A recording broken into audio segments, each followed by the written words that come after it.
भाई और बहनों, मातृशक्ति को नमन। बड़ा आनंद आ रहा है और आनंद आएगा क्यों नहीं। आनंद हमारा लक्षण है, कोई गुण गुणी से अलग हो नहीं सकता। इसीलिए क्योंकि हमारा गुण ही आनंद है, हमारा लक्षण ही आनंद है, तो आनंद है। लेकिन उस आनंद को देने वाला वो होना चाहिए, उसको ज्ञानी पुरुष कहते हैं। ज्ञानी पुरुष का मिलना बहुत कठिन कार्य है। इसीलिए हमेशा ऐसे भाव करो कि मुझे हर जन्म में मनुष्य जन्म मिले और मोक्ष के कर्म मिले और ज्ञानी पुरुष मिले। लेकिन हम सौभाग्यशाली है, ज्ञानी पुरुष स्वयं हाजिर है, उनका सानिध्य है और वो हमको आत्मज्ञान दे रहे हैं, मोक्ष का मार्ग बता रहे हैं। मोक्ष वो मार्ग बताने वाले हैं, मोक्ष दिलाने वाले नहीं है, क्योंकि मार्ग ही बता सकता है, जाना तो आपको पड़ेगा।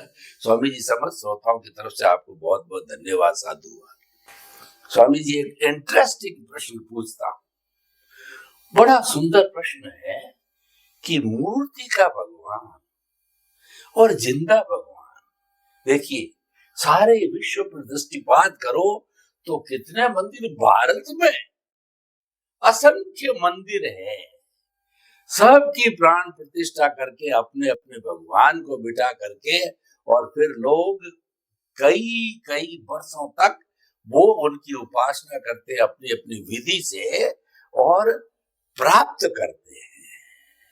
प्राप्ति का लक्ष्य होता है, कामना करते हैं, वो हो गया हमारा मूर्ति का भगवान।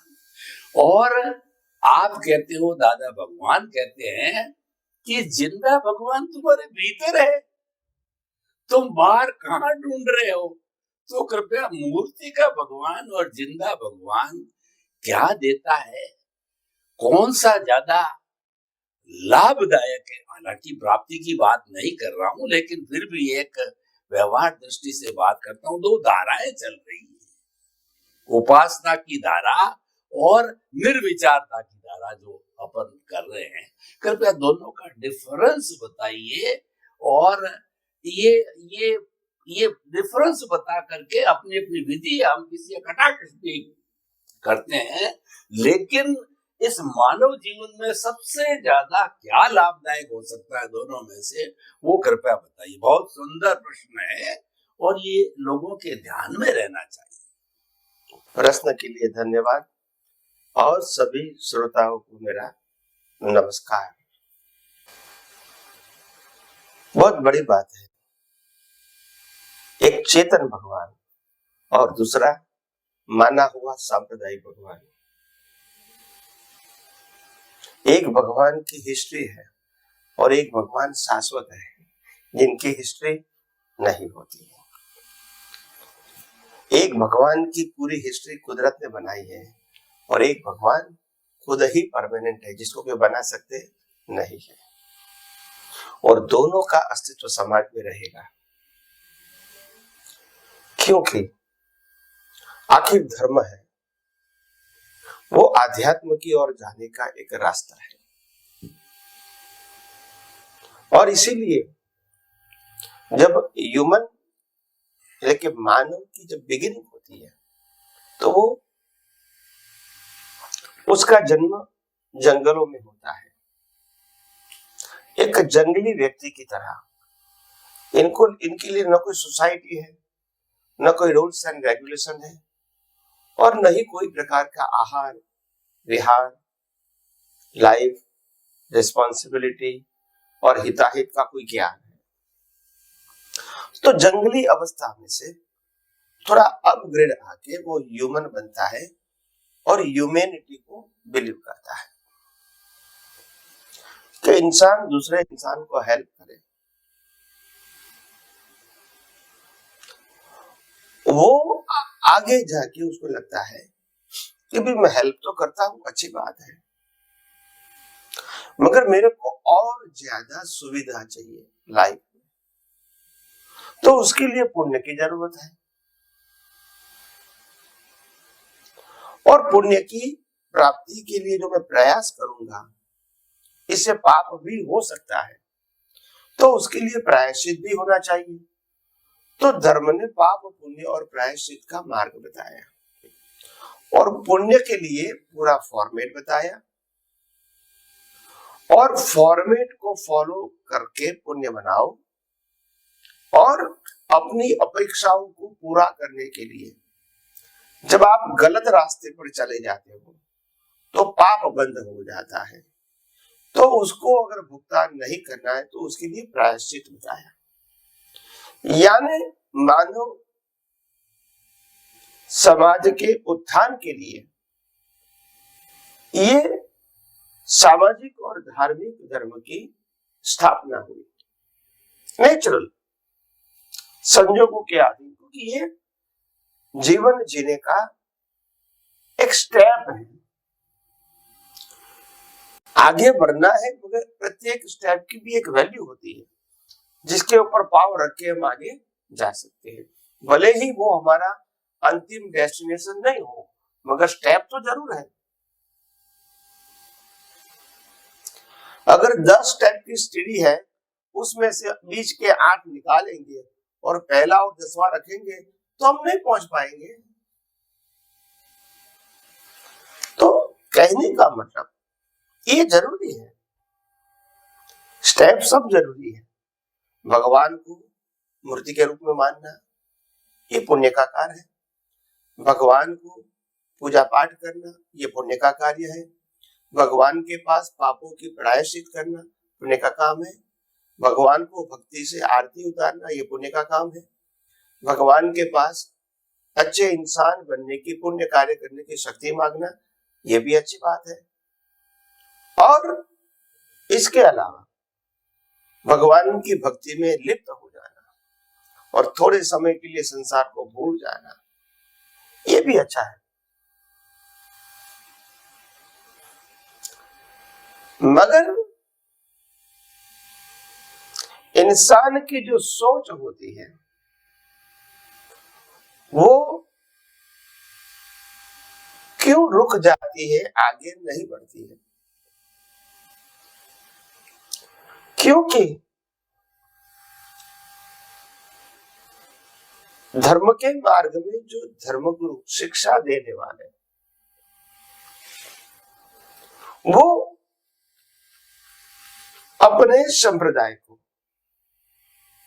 अंतिम सत्य बताते हैं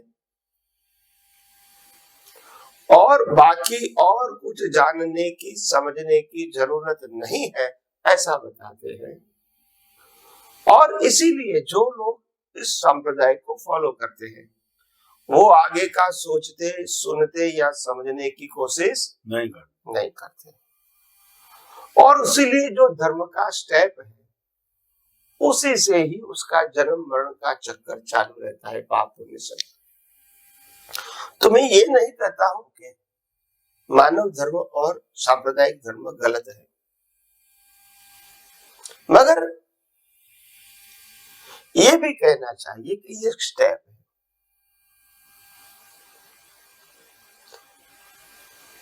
स्टेप कभी डेस्टिनेशन नहीं बन सकता है, मगर डेस्टिनेशन की ओर पहुंचने का एक रास्ता जरूर बन सकता है, एक आधार जरूर बन सकता है।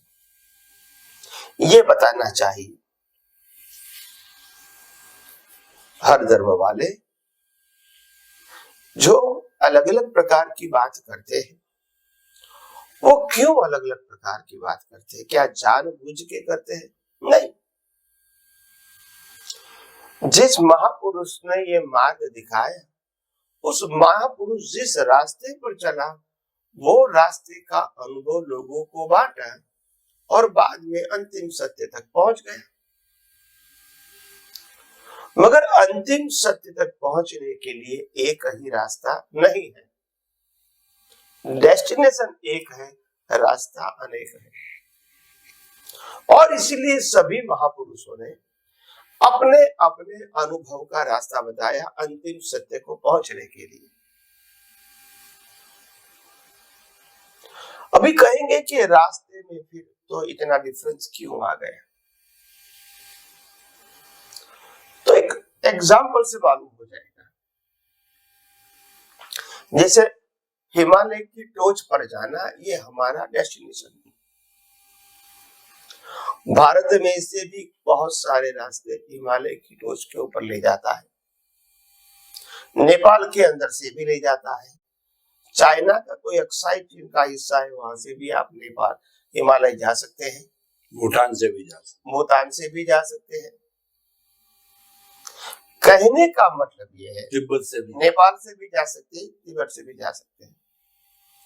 मेरा कहने का मतलब ये है, जो व्यक्ति नेपाल से टोच पर जाएगी तो वो अपना अनुभव नेपाल से टोच पर कैसे गए वही तो बताएगी। जो भारत में से जाएगा वो भारत के रास्ते पर टोच पर कैसे जाएगा वही अनुभव बताएगा। जो नेपाल से जाएगा वो नेपाल से टोच पर गया वही अनुभव बताएगा। जो भूटान से जाएगा वो भूटान से टोच पर कैसे गया वही बताएगा। जो चाइना से जाएगा वो चाइना से टोच पर कैसे गया वही बताएगा। तो डेस्टिनेशन तो एक है, मगर रास्ता अलग होने के नाते जो जो रास्ते पर वो गए वो अनुभव लोगों को शेयर किया। यानी शेयर करने वाले गलत नहीं थे। क्या बताया? गलत नहीं थे, मगर ये रास्ता है, डेस्टिनेशन नहीं है, वो बताना उनकी परंपरा में लोग भूल गए हैं कि ये रास्ता बताया है, डेस्टिनेशन तो हमारा सबका एक ही है। तो अंतर रास्ते में है। तो जो रास्ते में अंतर दिखा गया है तो हम हो सके कि उन अवस्था में उनको एक ही रास्ता मिला और पहुंचे। हम अगर इस रास्ते से कोई अच्छा सरल रास्ता मिलता है तो हम देखें। हम ये नहीं कहते कि ये गलत रास्ता है, मगर आपने रास्ते को ही अंतिम सत्य बना दिया तो फिर डेस्टिनेशन नहीं मिलेगा। तो बात ऐसी हो गई सभी धर्मों में, और इसीलिए सब रास्ते में ही भटक गए और एक दूसरा व्यक्ति रास्ते के ही कंपटीशन में लगे कि तुम्हारा भगवान अलग हमारा भगवान अलग, तुम्हारा मंदिर अलग हमारा मंदिर अलग, तुम्हारे मंत्र अलग हमारे मंत्र, रिलेटिव ट्रूथ, व्यू पॉइंट में चले। तो क्या करेंगे भाई? वो तो रास्ता था, वो डेस्टिनेशन नहीं है। तो कहने का मतलब आध्यात्म विज्ञान आपको रास्ता भी दिखाता है और डेस्टिनेशन की भी जागृति देता है। और डेस्टिनेशन अंतिम सत्य है, रास्ता अंतिम सत्य नहीं हो सकता है। रास्ता चेंज नहीं हो सकता है, मगर डेस्टिनेशन हर समय लक्ष्य में रख देगा। तो इम्पोर्टेंट बात यह है कि हम सब रास्ते की अनुभूति की जो जड़ता होती, अवस्था होती, इसमें ऐसे पड़ गए, फंस गए और फिर बाद में धर्मगुरुओं के माध्यम से इतने कट्टर हो गए कि हम खुद डेस्टिनेशन ही भूल गए। हम ये भूल गए कि राम कृष्ण महावीर ने जो रास्ता बताया वो डेस्टिनेशन के लिए बताया, उनके पास पहुंचने का रास्ता नहीं, वो जहां पहुंचे थे उस पहुंचने का रास्ता अनुभव से बताया। हम तो समझे रामकृष्ण महावीर को मानना वही तो डेस्टिनेशन है हमारा। ये गलती हो गई। समझ में आया? उन्होंने अनुभव से रास्ता बताया, वो गाइड थे, मार्गदर्शक थे, वो अनुभवी थे, मगर हमने समझा हमको जो बताने वाला है उसको ही अनुभव करना है, वो उसको नहीं करना। उन्होंने जो रास्ता बताया वो अंतिम सत्य जो सबका एक ही होता है वो बताया। तो ऐसी गड़बड़ हो गई और फिर इसको सुधारने वाला तो कोई होता नहीं है, क्योंकि हर धर्म इतना परिपक्व हो गया कट्टरता के माध्यम से कि कौन गलतियां को स्वीकार करेंगे। वो कहेंगे हम जो बताते हैं, हम मानते हैं, हम फॉलो करते हैं, वही सही है। तो मगर ये आध्यात्म विज्ञान का एक नम्र प्रयास है कि लोग रास्ते को भी जाने, अंतिम सत्य को भी जाने और रास्ते के अंदर जो जो कुछ बिलीफ है इसको भी जाने और पास करके आगे बढ़े। यही हमारी तो भावना है। तो इसीलिए ये आध्यात्म विज्ञान है जो इतने सारे धर्म है इसको गलत नहीं मानते हैं, मगर धर्म के अंदर ही अंतिम सत्य मान लेना ये सोच सही नहीं है। अंतिम सोच रामकृष्ण महावीर नहीं है, अंतिम सोच है रामकृष्ण महावीर कहाँ पहुंचे, वो अंतिम सत्य है। और हमारी खोज वो अंतिम सत्य की होनी चाहिए। भले राम के मार्ग पे जाओ, कृष्ण के मार्ग पे जाओ या महावीर के मार्ग पे जाओ, कृष्ण मार्ग का नहीं है, मगर अंतिम सत्य सबका एक ही था, ये समझना था। इसलिए रामकृष्ण महावीर को मानने वाले के साथ अंतर करना वो ठीक नहीं है। समझ में आया? हाँ, तो इसीलिए आगे आगे भी हम आध्यात्म विज्ञान में और बहुत सारी बातें बताते रहेंगे, जिससे आपका जीवन, सोच, समझ बहुत प्रबल हो जाए और आपको सही रास्ते पर चलने का मार्ग मिले। यही मेरी शुभकामना। स्वामी जी, समस्त श्रोताओं की तरफ आपको बहुत बहुत धन्यवाद। मेरी बुद्धि स्पष्ट हुई कि आपने मूर्ति का भगवान और जिंदा भगवान है वो स्टेप बाय स्टेप पड़ाव बताए। पड़ाव से ही हम अल्टीमेट डेस्टिनेशन तक जाते हैं। वो अल्टीमेट डेस्टिनेशन है, वो सनातन सत्य सिद्धांत पर आधारित है, कभी बदलता नहीं है, वो शाश्वत है। और वह जो है वही हम है जो हमको प्राप्त करना होता है। स्वामी जी, आपने कहा समाज है, वहां सभी रहेंगे, सामाजिक जीवन भी होगा और उसके बाद में सांप्रदायिक जीवन भी होगा। लेकिन जो ये सब पड़ाव है, इन पड़ाव को अल्टीमेट मानना ये रॉन्ग बिलीफ है, ये अज्ञान है और उसी को ही मानते हैं। इसको ठीक करने के लिए ज्ञानी पुरुष की आवश्यकता होती है।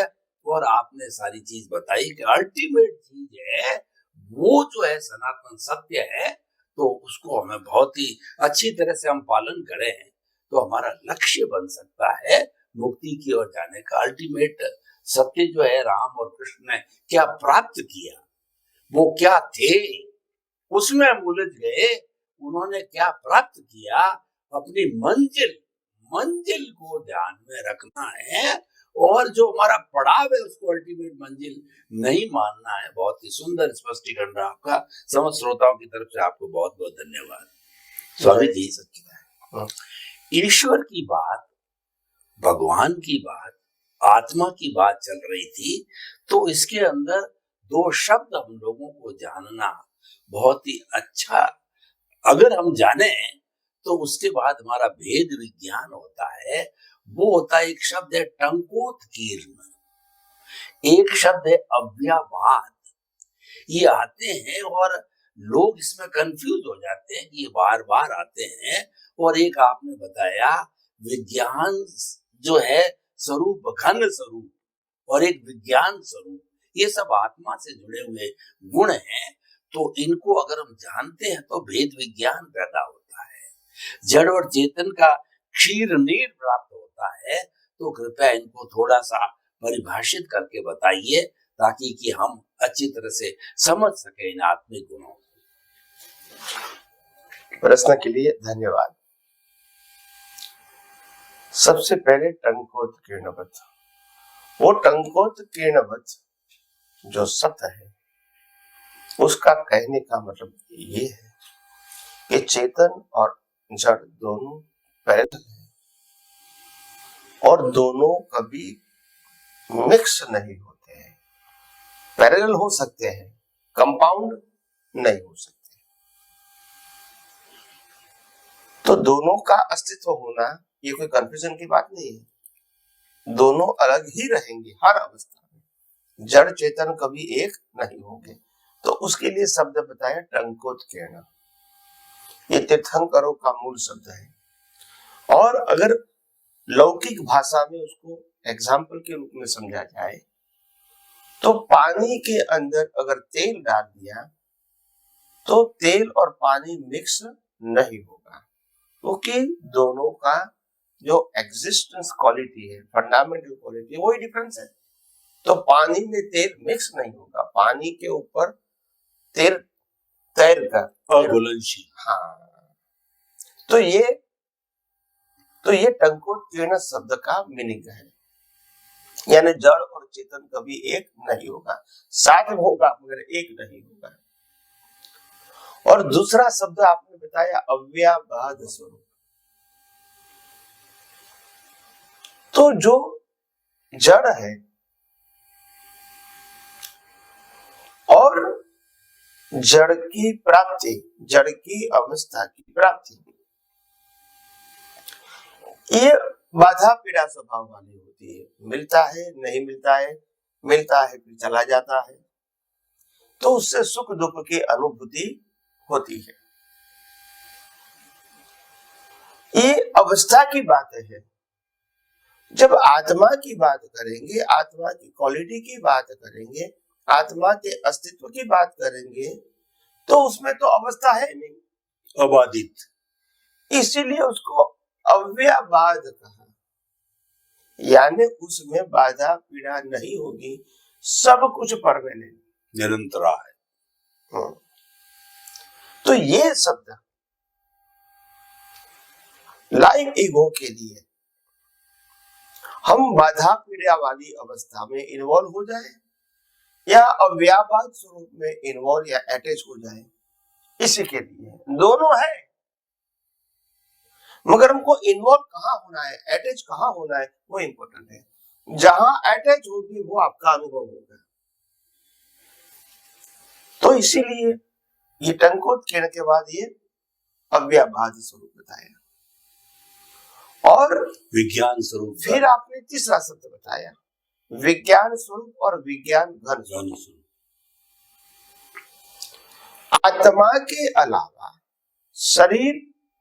शरीर का कॉज एंड इफेक्ट और पूरे कुदरत का संचालन, ये साइंटिफिक सर्कमस्टेंशियल एविडेंस है और वो आत्मा की हाजिरी से होता है, वहां प्रोसेस नहीं है।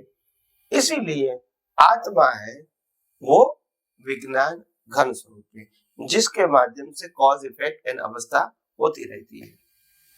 तो आइए हम आध्यात्म विज्ञान में और भी ज्यादा आगे समझने की कोशिश करेंगे। स्वामी जी, आपने बहुत सुंदर परिभाषा दी। अव्याबाद, टंकोत्कीर्ण और विज्ञान स्वरूप, विज्ञान घन स्वरूप, ये सब चीजें हमारे में भेद विज्ञान पैदा करती है, ज्ञाता दृष्टा बनाती है, जुदापन की जागृति करती है, प्रकृति पुरुष को अलग रखती है और यही मुक्ति का मार्ग है। स्वामी जी, समस्त श्रोताओं की तरफ से आपको बहुत बहुत धन्यवाद, साधुवाद। जय सच्चिदानंद। जय सच्चिदानंद।